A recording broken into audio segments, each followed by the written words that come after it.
I want to get into that right now. So let's get in. Where's my link? Here it is. All right. So this is out of, it says Bolivian president calls for joint Latin America lithium policy. So this is Louis Arce. This is the president of Bolivia.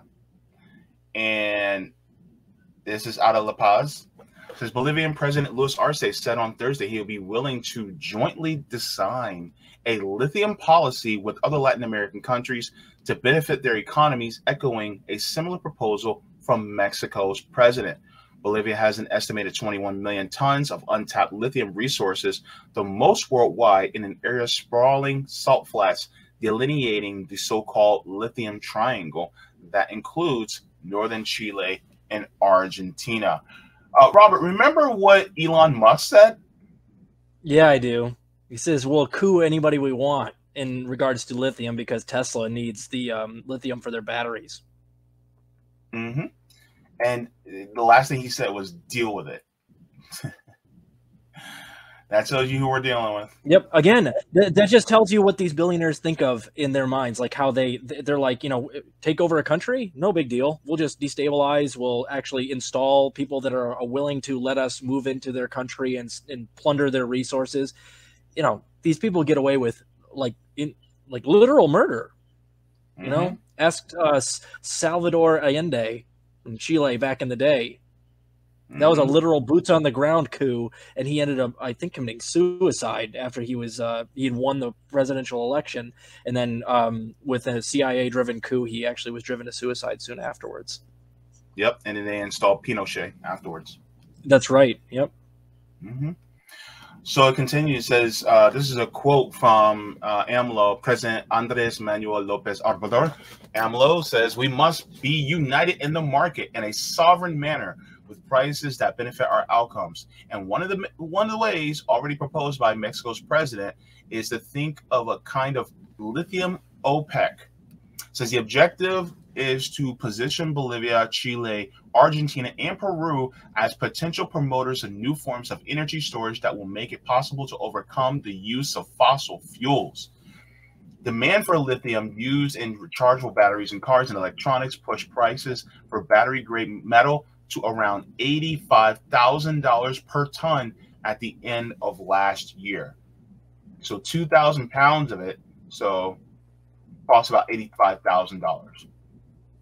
Arce expressed concern about foreign meddling in the lithium business, particularly from the United States. He's right. He said, we don't want our lithium to be in the Southern Command's crosshairs, nor do we want a reason for destabilizing democratically elected governments or foreign harassment. So he called the United States out.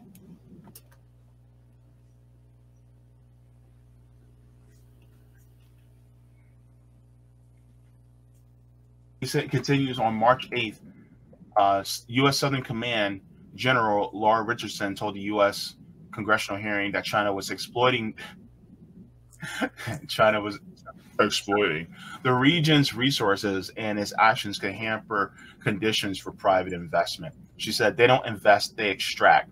The ground game that they have with lithium is very advanced and very aggressive. That's what Richardson said. What does that sound like to you, Robert? That's projection. That's what the U.S. does. Yeah, no, China is definitely interested in the lithium triangle, but they don't go in and do the same thing we do. They go, listen, can we cut a deal? We want to help each other going into the future. We need the lithium that you guys have. Let's make a deal. We've got stuff that you need as well. We produce a lot. We can come in and help you with infrastructure if you need that. So they go in, and instead of doing what Elon Musk said we need to do, which is coup the country or destabilize it or move in boots on the ground and plunder their resources, we're going to actually make a deal. We're going to help you out. You help us out. And then everybody's happy. So what she's saying there is absolutely nonsense. And if I may, I think part of the reason that Arce is doing this and a lot of other things that are happening geopolitically right now with a lot of these, unions, the Shanghai Cooperation Organization, the Belt and Road Initiative, is because the rise of China is so apparent now. that a lot of these countries are banding together. They realize that the United States is sort of overspent. It's spread itself thin and printed way too much money to keep the war in Ukraine going. They're uniquely vulnerable right now, and the fall of the empire is kind of, it's obvious to everybody now. And it's these countries realize that the best way that they can make good deals in the future, and the way that they can protect themselves from a dying empire that's in its death throes and it might start cooing people left and right, is to band together. And I think it's a good thing, because what will end up happening is that these countries have the right to their own resources. I'm totally fine with them working together to, even if it comes to controlling a market, especially for the time being, controlling the entirety of that market, because then the rest of the world can come in and offer them fair prices for the things that are theirs, and they can participate in a multipolar world and a multipolar economy in a way that helps everybody. You know, so I think that they're doing it now because they realize that the United States is spread too thin to actually coup them right now. And if the United States does attempt some destabilization techniques over the next 2 or 3 years, as China really like makes its push to become the dominant superpower in the world, they can't coup everybody. So I think that a lot of these countries realize, okay, let's band together, let's put our differences aside for the time being, and let's really try to create a global multipolar marketplace where everybody gets paid fair for what their country can provide the rest of the world. And so this is a good thing. It's become apparent that the petrodollar is going to collapse. A lot of these countries in Africa and South America are now going around the dollar. That's not the worst thing in the world. If the dollar loses its value as quickly as I think it's going to within the next 3 or 4 years, you're going to see the dollar plummet in its value. Then the United States can't fund World War III, which we all know that's what they're trying to do with China. It actually makes me happy to see a lot of these countries going, nope, these are our resources, and we're going to band together and protect them. We're going to put all of our differences between countries aside and realize who the true enemy is, which is the plundering, colonizing United States. So they're protecting themselves. I think this is a good thing, and they absolutely deserve their own resources, and they deserve sovereignty and not to be cooed simply because Elon Musk wants some cheap batteries. Yeah, and you know, it's interesting because President AMLO of Mexico was actually talking about how he wants to nationalize the lithium industry in Mexico. And part of me is like, are we going to end up going on in a war with Mexico again? Oh, not again, but well, yeah, kind of again. But yeah, kind of again. This came out not too long ago, but this is out of RT. It says former Mexican President Jose López Portillo was a CIA asset according to recently declassified documents. So they do not like AMLO now because he's going to the opposite direction that they want him to go. Yeah. AMLO is going to need, he's got the right rhetoric and he's got the right idea and he wants to be part of the multipolar world. The problem with what's going on with him is that he happens to share a border with us, which means he's uniquely prone to our invading Mexico. So he's got to be more tactful. But here's the thing, and I forget what show I was watching yesterday. I think it was New Atlas with Brian Berlatic. It might have been Danny Haifong's show. I can't remember. They talk a lot. They were talking about how what's going to happen is that China and Russia will likely get Mexico on board by giving them certain guarantees in terms of providing security at the Mexican border so that AMLO can feel safe and therefore join the multipolar world without having to be worried about an actual boots on the ground invasion into Mexico. Because you know that's coming, especially if the empire starts to really die and the oligarchs in our country get really, really desperate, which is coming in the next 2 or 3 years. There's going to be some crazy stuff going on. But I assure you, the Chinese and the Russians understand that. They're going to go in and make sure that AMLO is safe. And the only thing you got to worry about beyond that is, again, some sort of coup. Pedro Castillo in Peru, he's the lefty who just won the president. He won the presidency, 2 years ago. and then he was immediately couped, and now couped via a congressional sort of coup where they changed the law and changed the amount of like the term limits. And since they shortened the term limits in Peru so that he got cast out, even though he was recently elected as president. Something happened where they changed the laws so that he was actually couped via the law. And now, of course, there's another president who was not elected in there. And I wouldn't be surprised to find out that it's actually a lady. I can't remember her name. I wouldn't be surprised to find out she's also a CIA asset. You know, Yeah. Juan Guaido, this lady, you know, and, you know, you can only do that so long. You know, if our currency collapses, even the CIA won't be able to perform this stuff all over the world. So it's not the worst thing in the world if that happens, which it's accelerating by the day. And that's part of the reason I think they're creating this OPEC for lithium, is because they realize that right now the United States literally they're overdrawn. They don't have the money to coup everybody. So right now is the time to band together and to actually get some stuff done. And, you know, hopefully the United States will just leave these countries alone. Yeah. Well, in addition to that, and, you know, just this last point before, you know, we give our closing, but the thing is that the United States is losing strength in the petrodollar. And one of the people that sounded the alarm in regards to U.S. hegemony was actually Senator Marco Rubio, the senator of my state. And he was basically saying that if we lose strength in the petrodollar, and the United States, and these other countries, you know, have really, we go into a more of a multipolar world, the ability to inflict sanctions on other countries will be diminished, greatly diminished. So sanctions against Cuba and DPRK and Russia and Venezuela will be greatly diminished, which is good news for the working people there and good news for those countries who are trying to build themselves up.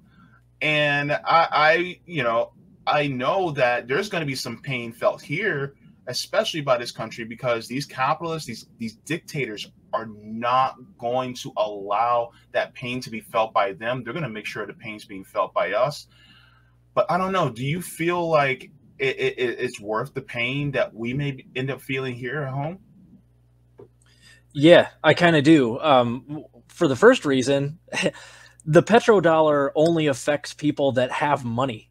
So like poor people, if you don't have any dollars, you can't lose anything. We've already lost everything. All the poor people in this country, 70% of Americans live paycheck to paycheck. So it's like if the dollar loses its value, it's like, oh, great. So the $90 I got in my bank account just lost $30. It's really going to hurt the people that have a ton of money. And the second reason is because we really need to avoid World War III. And right now, the way that this is unfolding, broad strokes, is it's kind of a waiting game for China. They've already won, China and Russia. They've already kind of won the Ukraine war. They've already won the economic battles where they've made a whole bunch of inroads and built bridges where we've burned bridges in all these countries where they've gone in and built infrastructure and helped and built allies where we've made enemies. So they're kind of like, they're in the lead. They want to wind the clock down. But what they really need to do is keep making these good deals and try to lure countries like Saudi Arabia into the BRICS system to collapse the petrodollar so that the U.S., and here's the other part, the U.S. can't finance World War III against China and Russia. So what the U.S. is trying to do is, while China's winding the clock down, is they're trying to finance and print money as fast as possible and then manufacture consent for World War III against China as best they can before the dollar collapses. And Marco Rubio is exactly right, although he's sounding alarm for the wrong reasons. He wants to continue sanctioning these places. So he's like, well, if the dollar collapses, it's going to, make our ability to sanction impossible. Yeah. And both countries know this. And if the United States can't effectively manufacture consent for war against China pretty soon, and the petrodollar does collapse, it's a good thing for the world, because then they can't finance World War III with a dead currency. Raytheon's a private company. General Dynamics, Boeing, those are all private companies that aren't going to go, oh yeah, we'll just make you these weapons for free because we care about America. They're not owned by the state. They're capitalist endeavors, and they're not going to take half price on their weapons. They're in this to make money, and they're not going to take a dead currency, and the United States won't be able to print money forever.